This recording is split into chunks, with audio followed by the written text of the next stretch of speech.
Adobe Media Encoder is a part of Adobe Creative Cloud, and it can be used to go ahead and convert out media files or After Effects as well. So as I were to start it, this is what you see right here, just like this. So it's loading right here.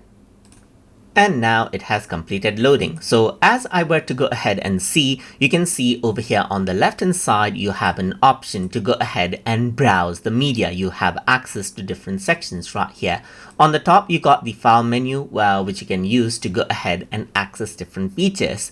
Over here on the left hand side, you got different presets that you can actually go ahead and utilize.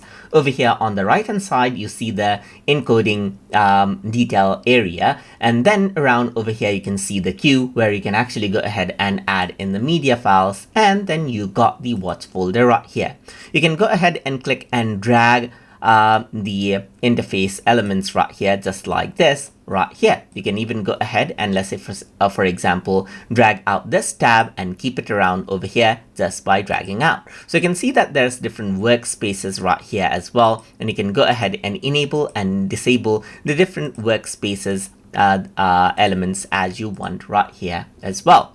So throughout this tutorial series, we're going to see how we can actually utilize Adobe Media Encoder to go ahead and encode our media files with efficiency and work with a variety of media files and even After Effects and Premiere Pro sequences as needed. So I hope you guys learned something as always. And as always, please like, comment, share, and subscribe.